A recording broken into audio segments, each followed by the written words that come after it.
Hello and welcome to SustainAPod, which is a youth-led podcast for the youth and anyone who's passionate about issues related to sustainability. My name is Paco, and I'm the head of logistics and administration here at SustainAPod.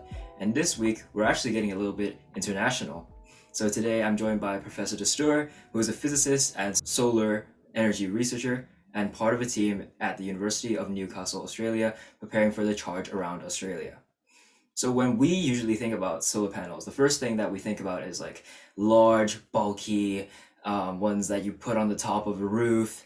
But that's not necessarily the case because these OPV cells are actually very light, they're hyper flexible, recyclable, and rapid to manufacture. So Professor Stewart, to start things off, could you introduce the project to our listeners and give them a bit of a taste? Yeah, sure. Lovely to talk to you today, Paco. So, look, what we're doing in the Charge Around Australia project is we're going to take an electric vehicle, a Tesla, and drive it around Australia charged by a brand new renewable energy technology. And that technology we call printed solar, which, as you've described, is comprised of solar panels that we print on a 2D printer at massive scale and at really low cost. And I guess we'll talk a bit more about that during the course of this podcast. Absolutely. I'm just very fascinated about how you guys got to start this off because it seems like such a big project to do. And obviously, you guys have done so much preparation for it, and it's coming out this September, I believe. Could you explain to some of our listeners that don't know what OPV cells are? How does water-based solar energy system, how does it work? How does the paint produce energy? Yeah, so let me see if I can explain that. Most of us associate plastics or polymers with being electrical insulators. And so I usually make the joke, that's why we make electrical sockets out of them. Otherwise, when you turn the switch on, life would be very short. But in about 1977, it was discovered that there were a group of polymers or plastics that could actually conduct electricity. And subsequently, discoveries were shown that polymers, certain groups of polymers, could actually act as semiconducting materials. Now, of course, a semiconductor is the basis for all of our electronic devices, including solar cells. But the problem is that traditionally, our usual semiconducting materials are, of course, materials like silicon, which is hard, rigid, and a glass. What makes these semiconducting polymers so remarkable is that I can dissolve them up into solutions. Now, once I have a solution, a liquid, I can do all sorts of things with it. I can print it, I can coat it, I can paint it. What I'm trying to get across to your listeners is that, but now I've got a material that I can coat as a ink or a paint, but it becomes a semiconducting material. It is a semiconducting material as we make thin films from it.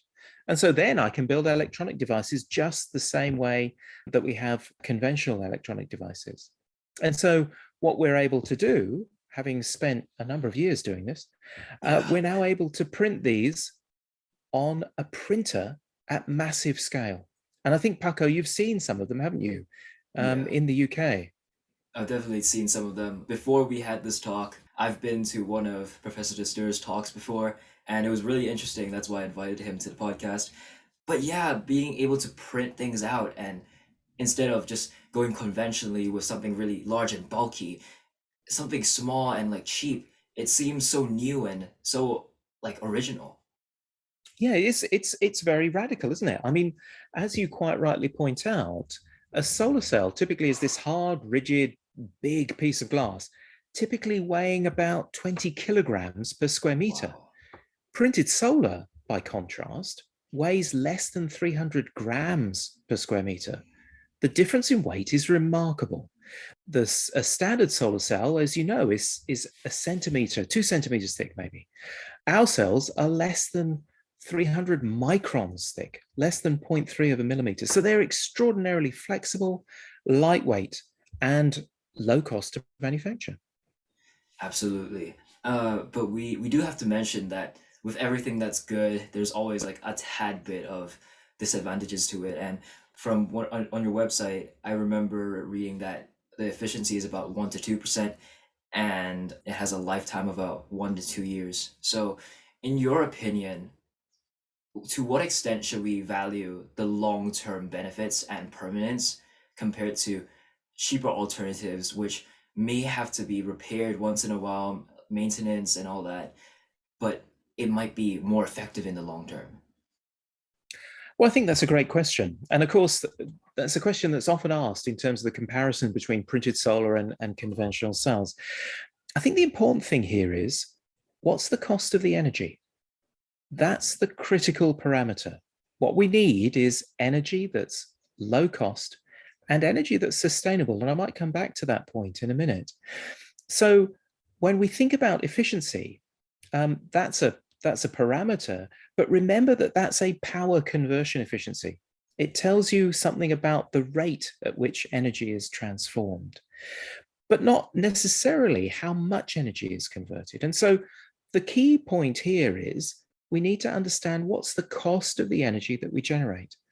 And so what we've done is we've done an awful lot of modeling on the economics of the technology.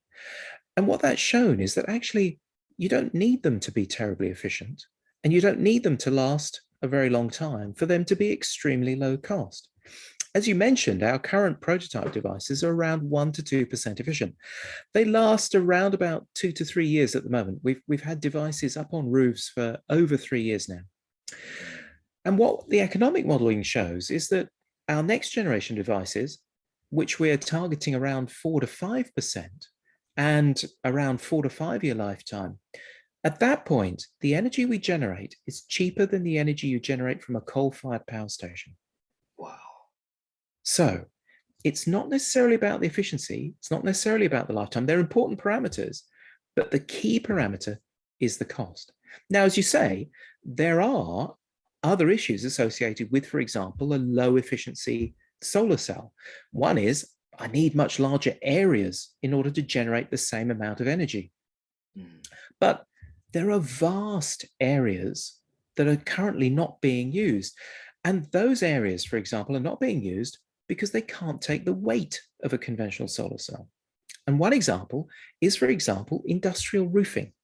The sort of large distribution centers, the Amazon warehouses, all those lightweight roofs that are built to keep the rain out, but they're not necessarily built to hold 20 kilograms per square meter. By contrast, printed solar can go on those roofs. And, it's simple to put down. We put it down onto the roof using just double-sided sticky tape. It's very good sticky tape, but it's just double-sided sticky tape. Now, the question is that a big area? Well, I'm based in Australia, and here in Australia, the area of roof is estimated to be about 100 million square meters that can't take the weight of conventional solar. So it's either printed solar or you don't put anything up there. Across the globe, it's probably about 4 billion square meters. That's a vast, vast area that would just be activated by printed solar. So those are the things that we've been very excited about in terms of this technology. The final point, I think, is sustainability. So really creating sustainable energy generation. The point is that with printed solar, what we've shown is that we can completely recycle the technology. We can wash off the ink and start again. Not only that, we can actually separate the inks back into their individual components, which is quite exciting. We need to contrast that with conventional silicon solar cells, for which there is no current effective recycling pathway for the technology. Silicon solar cells that are used are currently building up in warehouses, or they're just being put into landfill. That's a huge issue we're about to face. Yeah, and that just really makes me wonder, why hasn't this been talked over more? Because I've seen some reports about it first being like discovered in 2013 or something like that, but we're in 2022 and it still hasn't seemed to make that huge jump across the globe compared to maybe some other technologies and some other renewable energies. So why do you think that is? Why do you think that something so advantageous has not been able to come across as clearly compared to other things? I think one of the things to think about is how long it takes a technology to go from research, invention, research, development, all the way through to large-scale manufacturing.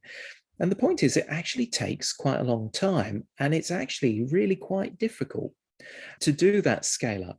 And in fact, that's something we've been focused on. We first started moving into the scale up space in about 2011, 2012. And so it really has taken us a decade to get to this point. Now, there are lots of reasons for that, but it's challenging to take a technology where in the research lab, you're dealing with solar cells that are perhaps a few square millimeters, to be able to translate that up to hundreds and thousands of square meters.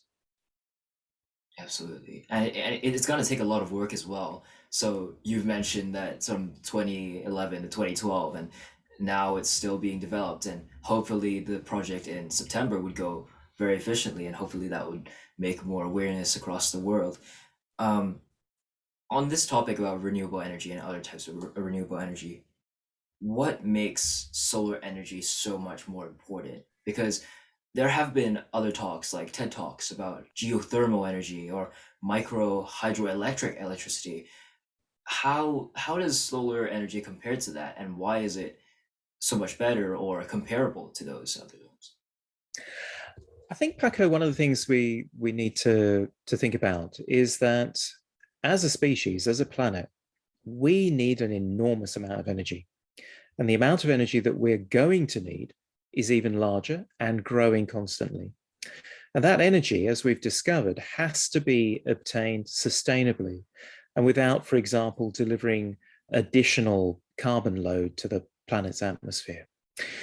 So that means that we're going to need to use a wide range of energy sources, a wide variety. So all of the energy sources that you're talking about are all going to have to be accessed. I don't necessarily believe there's necessarily merit in talking about one better than the other or one more advantageous. We need all of them, and we need them to be developed extremely quickly. We know that time is running out when it comes to replacing our existing sources of energy. Solar energy, of course, has a number of features, and one of those is that the amount of energy arriving on our planet via the sun is vast. And so if we can tap that, we know that we certainly have sufficient resource. Not only that, if we can do it sustainably, it can be accessed in a variety of places across the planet. But that's not to say that we aren't actually also going to need wind, we're going to need geothermal, we're going to need a variety, hydro, both for generation and energy storage, and so on. So I certainly wouldn't like to argue that any one of these technologies is any more important than the other, but just that we need them all, and we need them extremely quickly. Mm-hmm. And that actually makes a lot of sense because according to like IPCC, we're gonna need those energies really quickly because fossil fuels and every other type of pollution has really been causing a lot of damage to our Earth, and it's increasing a lot of natural disasters. So, kind of on the similar topic here, do you think electricity is the best way to store energy? So obviously you talked about hydro, how we can fill up dams to very high levels so we can store energy through there by gravitational potential. But do you think electricity is the best way to store energy? And or is there another way? Well, I guess that in terms of storing energy, we've got a number of possible pathways. If by your question, do you mean that our electrochemical storage, for example, batteries, the best way of storing energy? I mean, electricity is a way in which we transmit energy from one place to another, but we store energy in a variety of forms. So, for example, batteries store them electrochemically. We put in charge, we change the ionic state of a set of materials, and then when we want to retrieve that charge, that chemical reaction goes backwards and we see the charge coming out of the battery. As you mentioned, there are other ways of storing energy. You can simply pump water up a hill, which I've argued for a number of years is a very straightforward way of storing energy. And that, of course, is what we call pumped hydro. In the UK, we've had it for decades, mainly as a battery in northern Wales. So a number of these pumped hydro plants have existed for a long time. There are other ways to store energy. One of those, for example, is in compressed gas.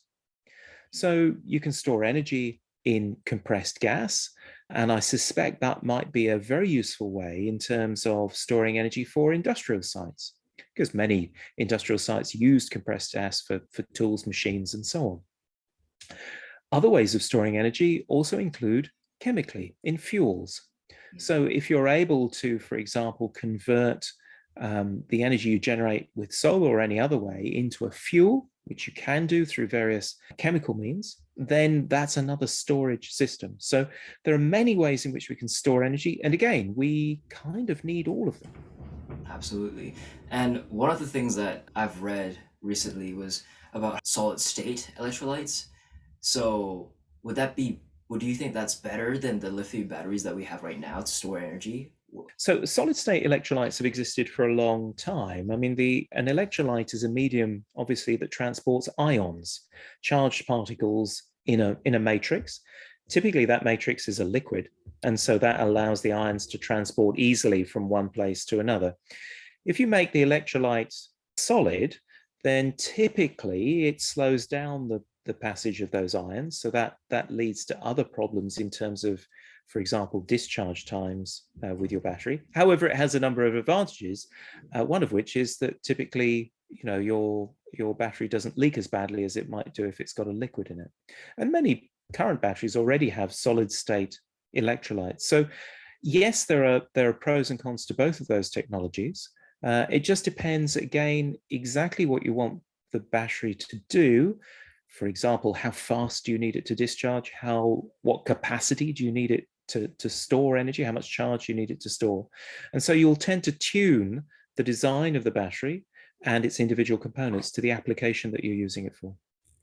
Absolutely. And as you said, we need all of these forms of energy in the future. I just kind of want to switch gears and talk a bit about you personally and how you got into the sustainability industry. So, you received your BA degree in natural sciences and your PhD in surface physics at the University of Cambridge, which is very nice. So, for people like me who study physics and maths right now and are maybe thinking about going to the sustainability industry, how did you get into the sustainability industry? What made you so passionate about solar cells? And could you talk a bit about that and how you were brought up, maybe? Yeah, sure, of course. So look, I grew up in England. I was born in England. I've now lived in Australia for 27 years. I grew up just outside of London, and I remember doing my A levels, reading and learning about energy and how the energy resources of the planet were limited. At that stage, we didn't really have a great public awareness of climate change. Obviously, the concept of CO2 and global warming was known. I mean, it's been known since Arrhenius proposed it, but you know, it really wasn't in the popular conscience. But the thing that I realized or felt strongly about was the fact that energy resources were limited. And so the fact that we needed to work on developing new energy sources. Now, as a student about your age, I was focused on completing my A levels, chose physics. I was most interested in physics because if you want to know the real honest answer, it's because it was the hardest subject. That was the reason I did it. Still is. Because I agree, man. It was the most interesting, and was fortunate enough to get into Cambridge, studied at Peterhouse, and then stayed on to do a PhD, but in an area that was completely unrelated to energy studies.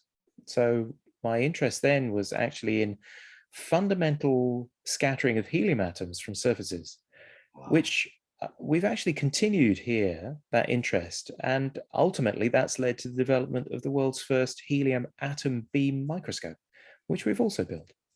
But that's another story, I guess, for another time. But that interest in energy sort of stayed with me. And I finished my PhD. I worked in industry for a year. I worked for a company that was known as British Steel when they existed. I worked in their research laboratories for a year. And then I got the job here in Australia, having never been to Australia before. And so got on a plane and then was an academic and had to decide what was I going to research. And I thought, well, I'd better research on things that I really feel strongly about. And so started looking at these semiconducting polymers and started to build solar cells. Does that Yeah, answer your and question? that definitely. I mean, it's really remarkable how at this stage, lots of students don't actually know where they're going to go in the future. But as you said, it doesn't really matter at this stage because as long as you follow your interests and do good in your studies, you can soon figure out where you want to be in life. And for you, that was creating solar cells. So I've been alive for 16 years. How did you sustain the passion to work on something for 25 years? Oh, I think that's relatively straightforward. One of the things I always say to my now new students is that you've got to choose and decide to work on big problems, problems that are going to make a difference, or the solutions to the problems that are going to make a difference to people's lives. That's our job. That's, in a sense, our duty. If we've got the ability, that's what we should be doing. And so that's the thing that's driven me, is the fact that actually the problems that we work on could make a huge difference. They're inspiring. They're the things that make you want to get up in the morning and get back into the laboratory and carry on doing this research. It's fantastic. I wouldn't do anything else. Wow. I mean, that's a very good way to answer that question. You kind of talked about this just now, but as a final question before we wrap up, we ask this to all our guests. What is one piece of advice that you would give students who are trying to join your field in the future? I think the piece of advice I would give is, as we've just discussed, follow your passion, follow what you're interested in.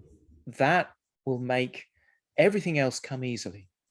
Studying hard, of course, and working hard, and getting as broad an education as you can, because you're going to need every bit of knowledge, every bit of skill that you're going to develop. And one of the things I can guarantee, absolutely guarantee, Paco, is that the things that you think right now, oh, I couldn't possibly do that anymore, are the things that are going to come around and bite you on the bottom and be the things that you're going to get involved with. So I'll give you an example from my experience. When I finished first year at Cambridge, we have a broad first year in natural sciences. And I thought, that's it. I'm never going to have to do organic chemistry again. I'm just doing physics, never going to do organic chemistry again. Do you know what was really funny about that? Of course, now what am I doing? Organic chemistry based on polymers. It's hilarious. It's really about learning right now, and knowing what you want to do in the future may not be what you're going to do in the future. So might as well take this opportunity to learn broad and understand more. For everyone that's listening out there, it's important that we understand that what we want to do right now might not be what we actually do. And so absolutely. I mean, I think I'm willing to bet money that the job that you end up doing, Paco, doesn't exist right now. Wow. So what does that mean? That means that in order to be ready for a job that may not be here, you'd better make sure that you've got as broad a background, as broad an experience base. And if it's in the STEM area, that means having as broad a technical background as you can and the ability to solve problems. Because that's what we do. That is what we do. So thank you, Professor Dastoor, for sharing all your insights. You can find more about the Drive and their work at www.chargearoundaustralia.com or on Instagram at chargearoundoz. This is Sustainapod, and thank you for listening.